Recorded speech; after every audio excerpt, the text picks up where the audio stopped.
What is supination? Supination, Australia is a supination. It's the opposite of pronation. So if you roll in, then it'll be rolling out. The customer has to expect that the left will be different to the right. They try and make sure it's as close as possible, but they're never going to be the same. So when a customer says, well, they're not the same, that's because of those animal skins. Podiatrists love heel counters because it gives good stability. It's all about stability. You know, the foot's not moving around in the back. What is a shank? If you're in prison, a shank is a... Welcome to the Comfort Walk and Talk, where every step towards comfort is a step towards a healthier you. We're your hosts, Jeff Allanah and Ben. Together, let's transform our lives from the ground up. Hello everyone, welcome back to the next episode of the Comfort Walk and Talk. Today we're talking about demystifying footwear terms because we talk a lot about different things like lasts or constructions or conditions. And so we thought, hey, let's have an episode on what they actually are. In aid of that, I have a little hat, our new VitaSol cap, which is launching soon. And I've got 20 different topics inside of it. Whether we get through them all, we'll see with the time. And we're just going to jump into it and randomly, wing it. Yeah. We're going to have a red hot crack because I also don't know all of the terms. So let's see how we go. And if anyone's wondering why Ben has a different moustache at the moment, he actually raised money for Movember. We'll put a link in the show notes. It wasn't a choice. And you've kept it. And Yeah. you've kept it because you like it so much. Yeah, that's it. I look It's a like Lemmy from bloody Motorhead. Lemmy It's from been a dream. Chicks dig it. Yeah. Apparently. Yeah, that's We've it. had a big drive towards charity. So Ben also did September in September. It's another great charity. We have to walk 10,000 steps a day, which is, our mission here. That's our thing. great, Yeah. Yeah. So it's really good.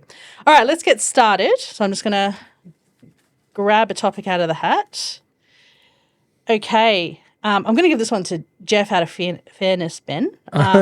What is a strobel construction? It's basically the way the upper is built in a shoe. So basically what they do is they stitch the bottom material to the upper, which is the upper is the sort of top of the shoe, and they stitch it also. It's like a sock.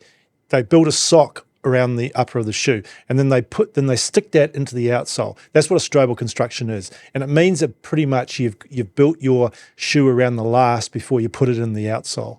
That's what a strobel construction is. It does provide a little bit more of an accurate upper to the shoe design. Is that a common construction? Very common. You can actually tell a strobel construction because when you look inside your shoe, you see stitching around the bottom edge of the shoe, where it's strobel construction. So would you say a lot of our shoes have strobel? A lot of our shoes have strobel construction. Yeah. Typically found for athletic and casual shoes for flexibility. There you go. Yes. Okay, very good. Okay, next one. Right. And this one's for you, Ben. What is supination? Supination. Australia is a supination. I really, really like it. It's a great play. Supination, I'm guessing it's the opposite of pronation. You are if correct. you roll in, then it'll be rolling out. Yes, rolling out. Yes. That's it. Yeah. And can you get insoles? Ben, can you get insoles for that? I'm going to go ahead and say yes, and we sell them. We do. Nailed it. It's only about 8% of the population. Is that correct? About 8. Yep. Yeah. About 8%. So it affects you quite severely. It can, Yeah, the exactly. rolling out, so even more than pronation because of the way that it affects your knees and your hips. Yeah, good way to twist your ankle as well, It's isn't it? a very common byproduct is twisting ankles, Yeah. spraining your ankles. Yeah. So if you twist your ankle a lot, get yourself checked out. You may have a supinating foot. Would that be a case of going to a podiatrist to monitor Yes, how you walk? it and things definitely like needs that to be as well? defined. I remember going to a talk. So there's a specialised orthotic in the Vasili medical range called the Hoke, developed by Brian Hoke, and I went to one of his talks. And he said that supination can often look like pronation. So they do a lot of gait analysis, which is where they look at you walking to assess whether you're rolling out, and it can often present like pronation. So fun fact for you. I'm keeping gait in the memory banks there, just in case we talk about that one next. But anyway, All right. Let's run through. What have we got? Jeff, what is a heel to toe drop in relation to footwear? So it's basically where you look at the height of the heel and the height of the toe, and you can see like if a toe is say 10 millimeters high and the heel is 20 millimeters high, then the difference between that is 10 millimeters. So that's the heel to toe drop. Yeah. So having a heel to toe drop's a good thing. It slightly reduces pronation and all of that. And so a lot of shoes have a heel to toe drop, and then they'll say some have a 20 mil heel to toe drop. Obviously, women's heels have a much higher heel to toe drop. Yeah. Do you know what sort of the optimal drop would be just for everyday wear? I think most of the shoes we build are around about 15. Okay. Around about 15 millimeters. Yeah. And so anything sort of higher than that, you can start getting heels related problems. Yeah. I mean, yeah. Okay, cool. Right. That's a new one. All right. No, I won't do that one because we just spoke about it. Ben, in relation to footwear manufacturing, what is a last? A last, I know this one. So that is the frame that you build the shoe off. So like I don't know where the expression comes from as well. We talked about this the other day. But yeah, just your little base basically. So that your size 7 last, for example, and that will be consistent across all of your shoes. Yeah, so it's basically how the factory workers would create the shoe over the last, right, to make sure it's consistent. Exactly. Yeah. It's look, a last is the heart of the shoe. And so there's every footwear manufacturer uses different lasts. It's the way they define their shoes. So some could have a more broader front, some could have a more narrower heel. The length and the width are part of it.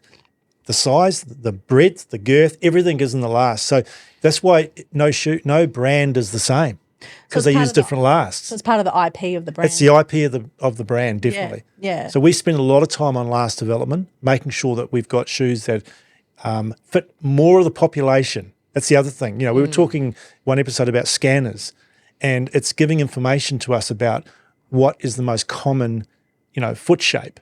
And the more you can build your lasts around that, the more that you're going to fit the customer. That was one of the more fascinating things to come out of our chat with Larry from Atrex, wasn't it?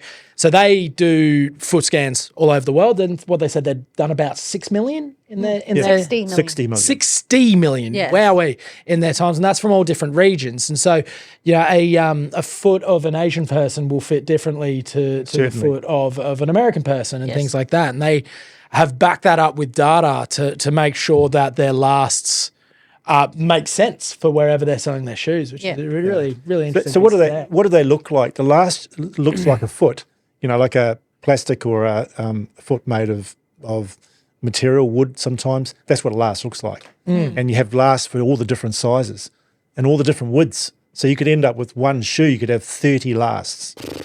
How many lasts do you think we have for our shoes in our factories? Well, I can tell you Revere has 4 sets of lasts per style. Wow. Oh, so medium and wide have different width, have different lasts? Exactly. And then Heel Counter has a different last to the back strap. Wow. Do you think you'll ever perfect it and get a last or? Last. That's when you're going out of business when you got a last. Yeah, the last. And it's top secret. It's like the special ingredient in Coca-Cola. Yeah, right. So you keep it really close to your chest. Do you know why it's called a last? You touched on that. I did. Yeah, we did look this up. There's a really interesting thing of why that is. Yeah. And I cannot remember, but we will put it in the show notes. Put it on our blog as well. I think Yeah, that's really interesting. there you go. There'll be a blog coming on the Comfort Co blog. On this episode. Why is it called a last? Yeah. There you go. All right. That's great. Okay. Who's next? Who was that for? I think it was Jeff. Jeff took over that one. I kind of nailed it, but Jeff rambled on as he does. This one is related. So what is a cutting die?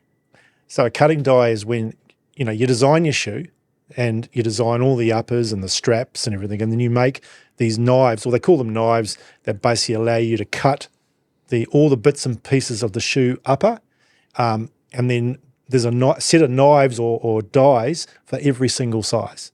Wow. So you actually make them before you make the shoe, and then the factory can simply take those knives and cut the uppers. Now, they are getting more technology where they're using 3D CAD design cutting dies, where you actually design it in the machine and then the machine will go and cut the shoes. Oh, like a laser. Yeah, but very expensive technology, but it's actually and the reason why it's very good is it actually minimizes the whole point about shoemaking is that the cost of shoes doesn't necessarily come from the material that's used, it comes from the material that doesn't get used. Because if you imagine you cut out a bit of a leather, and if you waste, what you waste is just down the drain. So cutting dyes and laser cutting reduces the waste. Oh, cool. And ultimately makes the cost cheaper. So I don't know if I understood this right, but is it like a cookie cutter? It's exactly like that. That's how you should, and the manual ones, the knives are like that. Yes. Okay, so you do cookie cutter, and then the waste is what is not used. It's part of the tooling, and it costs a lot of money because you make a set per size. Yeah, right. Okay, that's really interesting. And is there things that the factories can do with the wasted leather, or? Not so much. I mean, we use a bit of it in terms of building strap extensions and all that. Yeah. But the trouble is that at the end of the day, they're not necessarily the right shape for the strap extension. Yeah. So Yeah. it's not a lot. They want to minimise it, and usually about 15% on average of all the leather's wasted. Yeah, right. Oh, that's a real shame. I know that when we had every now and then snakeskin becomes a popularity as a material. Love it. And then you have different areas. Then you get sick of it. Yeah. Different areas of the leather have different sort of colorings. So that would be, so when they're doing the cutting dye process, are they trying to make it as consistent as possible, or how does that work? That's the biggest challenge with those shoes. Yeah. At the end of the day, is the customer has to expect that the left will be different to the right. They try and make sure it's as close as possible, but they're never going to be the same. So when a customer says, well, they're not the same, that's because of those animal skins. Yeah. Yeah. All right. Well, I'll give this one to you, Ben, because this will be funny to see what your answer is. What is a shank? A shank. Yeah. So if you're in prison and you have beef with someone in a rival gang, perhaps, you'll tend to fashion a knife out of like a comb. Blog post coming soon. Comfort Co's top 10 shanks. Now, a shank, and again, I am having a stab in the dark. I did. Sorry to say.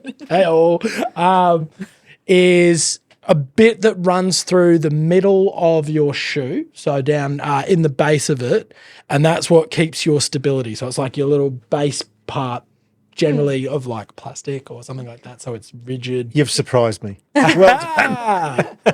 And fun fact, you can rip them out and make a shank out of it.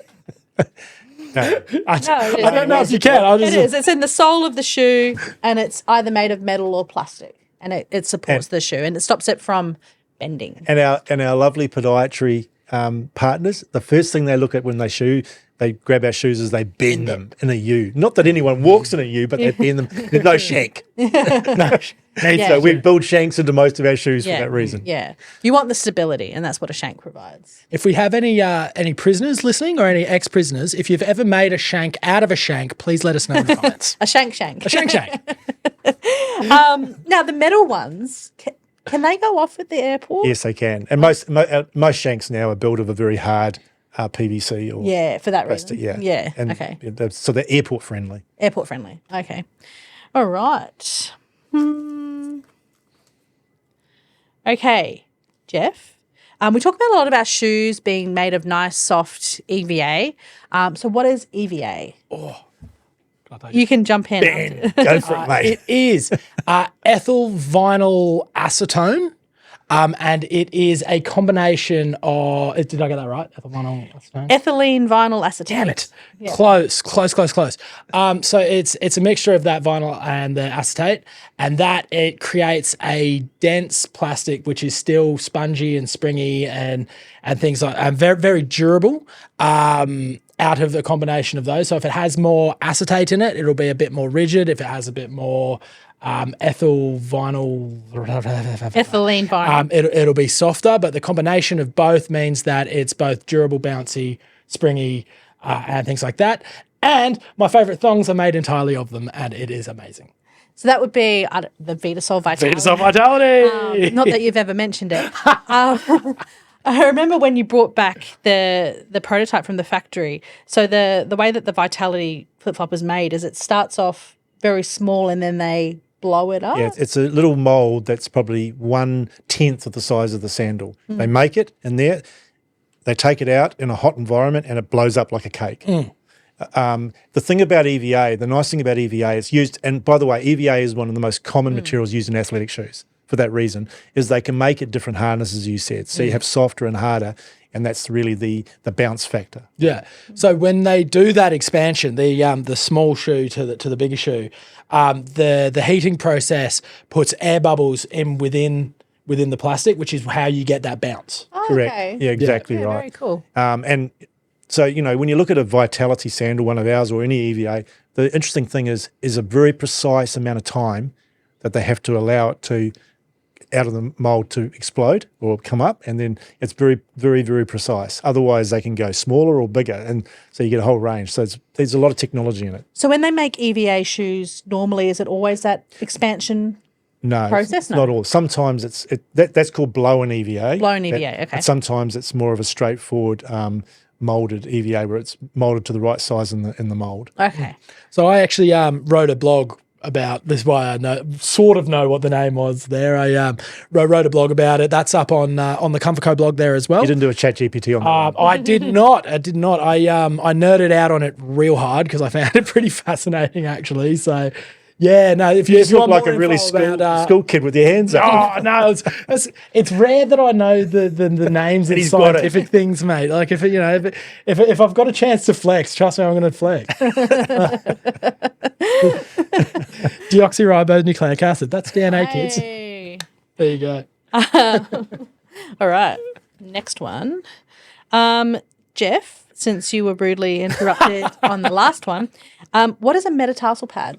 I'm kidding. Yeah, so it's again, it's to do with the bottom of your foot. It's often built into insoles, but particularly the ladies in high heel shoes where you put a lot of pressure on your forefoot. A metatarsal pad just takes the pressure off that, so it puts a little bit of a bump in your second and third toes in your midfoot, and it just takes the pressure off your forefoot. That's what a metatarsal. So a lot of insoles have it built in, but you can also buy them separately and put into your shoe, particularly high heels or wedges and so forth. A lot of our Miavitas come with a metatarsal. Some of them do, and we tend not to put them in most of the shoes. We tend to have, if people want them, they can add them because some people don't like the bump. So Yeah.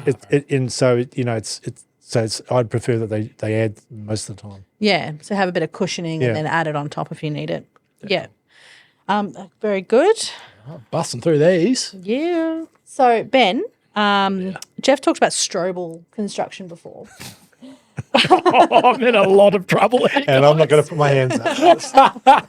So what is injection molding? Injection molding. I believe that's where you mold a shoe through injections.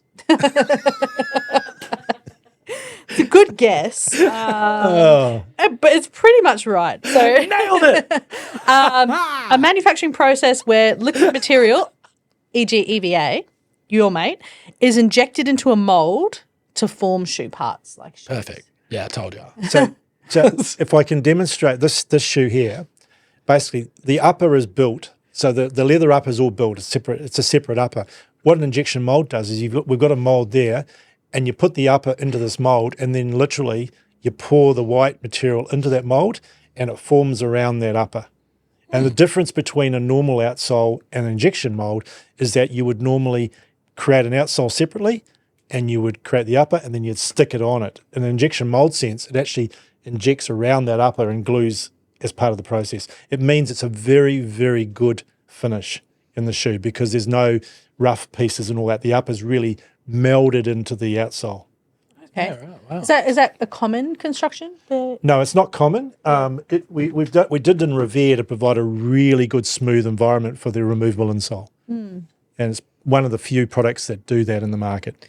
And so the mold, is that also unique to the brand? So you would make the mold? 100%. Yeah. They're very expensive molds, a lot more expensive than normal molds. Yeah. And you can't make your outsole separately to the shoe. Yeah. So an injection mold, in that case, injection shoe, you have to make the outsole, then you make the mold around it. Whereas often you can make the outsoles in a different factory, Yeah. bring them all in, bring the uppers in, and glue them together. Right. Okay. So being that one piece, that'd mean it's a lot more durable as well, wouldn't it? It's a lot more durable, but the key thing is the finish is amazing. Yeah. There's no rough spots. Whereas if you glue an outsole onto an upper, you're going to get all these little hard spots in the shoe. Yeah. Okay. I kind of nailed that one. You did. You did. You inject the mold. Jeff, what is a toe spring? So a toe spring's a little. It's really just if you look at the front of the shoe and you see, like we'll grab one here. Can you see that there on the camera? See that there? So you got this where the ball of the foot is sitting, and you got the spring popping up. So the toe spring allows the shoe to do that. You see that? So that's the toe spring. So it's got quite a nice pronounced toe spring. Oh, okay, so if it was flat, I guess it would be quite impossible to walk. Well, it could trip a bit. It could cause you to stub the front a bit. So that it should always have a nice toe spring in the shoe. I've worked at this company for years now. I've just noticed that shoes do that. The little lean up on the end there. Where we? It's a bit like a rocker sole. It just helps it helps movement. Yeah, I can see why you do it because you roll forward, don't you? Yeah. So would a rocker sole have more of a toe spring? It has a more pronounced front and back. Okay. So it's like this pillar there and the rock. So with the rocker sole, the benefit is that it's really taking you on that natural movement. Exactly. Yeah. It's a lot more. Yeah. Okay.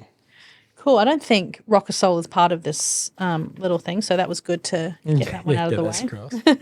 It was a bonus. It was a bonus Demystify Walker. definition there for you. Go check it out. My Vitalities as well. It's in there Ben, too. a two-parter for you. Oh, thank God. Which side of the foot is the medial side? And second question, what is a medial posting? The medial side, I'm going to go, is your pinky toe side. Incorrect. Damn it. 50-50. I had a red hot crack. I don't know. You tell me. So the medial side's the inside of your foot. Right. And a medial posting, Jeff? Typically, well, there's rear foot and forefoot, but it's a little bit of a lift that goes in the inside of the shoe or the insole, and a rear foot is at the back and a forefoot is at the front. Would that kind of try to stop the pronation Yeah, a little bit? it's designed when they do a full assessment of your foot, they'll find where you've got gaps, where your foot has got gaps to the ground, and then they'll put a posting there to sort of provide that alignment. So, like it'll alleviate pressure as well. Exactly. Would you get a lot in kind of your custom-made shoes, or would that be? A lot, yeah. And when you talked about earlier supination, often they use a lateral posting. What's that? That's on the outside. That's what you're trying. Yeah, no, that's what I was thinking of, was the lateral posting. Yeah. I'm going to give you one. Okay. Yep. Oh, God. What's left? Hasn't learned these. What is a vamp? So the vamp is the upper of the foot. So it can actually affect the way that your shoes fit. So that's why it's really good getting something like a 3D scan, because, when you're talking about the length of your foot, that's all well and good, but it's the vamp of the foot that will determine whether you may need to go to a wide fit or whether a shoe just simply isn't suitable for you. We backed the wrong horse here, didn't we? That was so much better than any of my answers. and you thought you had it covered, Ben. There I am trying to mess with her. Thanks, Lonnie. I've worked in this business a tiny bit longer than you. Do I at least get an A for effort? Or You got an A for effort. Yeah. Okay. So what is a heel counter and how does that benefit people? damn it. So, basically a heel counter is a key part of the shoe. It's the back. It's the rigid bit at the back. Okay. There's many different forms of heel counter. The reason you have a heel counter, podiatrists love heel counters because it gives good stability. It's all about stability. The foot's not moving around in the back. So, but then you have heel counters now that are slip-in heel counters and low ones. And when you get one that does this, it folds in and there's no heel counter. It's a bit of an unstructured heel counter. So you're relying on the leather or the material to hold the foot. But most shoes, particularly athletic shoes, have some rigid material and they're often PVC that provides that heel counter shape. And that is molded as well. That's part of the lasting equation, is where it's fitted to the heel. Okay.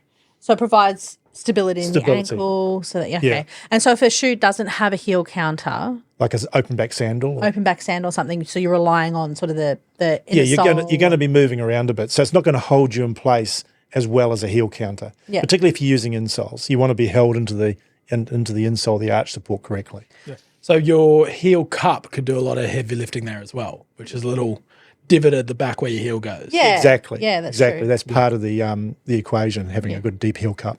And we do have a sandal with a heel counter as well, don't we? We have some sandals to provide that stability. Yeah, and that's one of the podiatrists love our back in. We call them back in or heel counter sandals for that reason. They get stability in a sandal, which is very unusual. Yeah. Yeah, definitely when you have a custom orthotic in there. Okay, so for the last few, we're going to do it game show style. Your name is your buzzer. Yeah, Ben, your buzzer is Ben, and Jeff, your buzzer is Jeff. Do you want to have a go? Ben. Jeff. Okay, cool. Oh, so we've got pretty rough. five, actually no, 4, because one of them's a repeat. We've got 4 different definitions, and I'm going to call them out, and the first one to buzz in can answer it. Okay, ready? And do you lose points if you've got a wrong answer? Yes. Go on then. That's the yes, you do. All right, toe box. Ben. Go. Buzz. Your toe box is the front of the shoe where your toes sit, basically. So for things like if you want an extended toe box for things like bunions and the like, you want more room for your toes to wiggle. Yeah, true. So you want to make sure that there's enough room so that you're not getting a bunion or a corn or anything else that we've talked about in our previous episode. 1-0, 1-0, 1-0. All right, next one. Pronation. Jeff. Oh, damn. Okay. It was Jeff regardless. Yeah, it was, yeah. Okay, go. So pronation, we've talked about a lot in previous episodes, but, it's when you excessively roll in on the inside of your foot. So, it's when you don't have like an arch support or something and so you roll in, and that can cause lots of issues with heel pain, plantar fasciitis, knee pain. Right. Very, very common with flat feet. Very common. Yep. All right, third one. We're on one each. Plantar fascia. Ben. Okay. Okay. The plantar fascia is a cord that runs down the bottom of your feet that connects pretty much your heel to the front of your foot. When it gets inflamed, that's when you have plantar fasciitis. It's your plantar fascia, and is extended and strung out like that sort of. Very good. Nice. Very All right. good. Surprise, you are learning. 2-1, Ben. All right. This is stay alive, mate. 3, 2, 1. Arch support. Jeff. Okay. Okay, what is arch support? Oh, give me the bloody mulligan. It is when you have an arch shape on the middle of your insole, the inside of your insole, to provide arch support and provide full coverage of your bottom of your sole. Nice. I'm happy to take a draw. That's Do we have a tiebreaker? tiebreaker. I don't know what the A random question. Okay. Come on. Gosh. Regards footwear terms that you haven't covered. Pressure. I'll ask you both, and Okay, I'll if you sub it win, for you. then you sub for me. Okay, I'll sub it. Yeah, right. Give me 3 types of adjustment in an upper. Ben. Laces, straps, 3 types. Lace straps. Jeff, stretchy materials. Damn it. Tie still. Very good. All right, that is our episode. Bit of fun there at the end. Thank you for listening. Anticlimax. Thank you for listening to Comfort Walk and Talk and demystifying some footwear terms with us. We'll see you next week. Cheers, guys. Thank you. Thank you for joining us on the Comfort Walk and Talk by the Comfort Co. If you like this episode and you got something out of it, we would love your support with a 5-star review on Apple Podcasts and Spotify. Don't forget to subscribe on your favourite channels and never miss a step on your journey to comfort. Please follow us for more insights and updates on the Comfort Co social media channels. Until the next episode, see you later.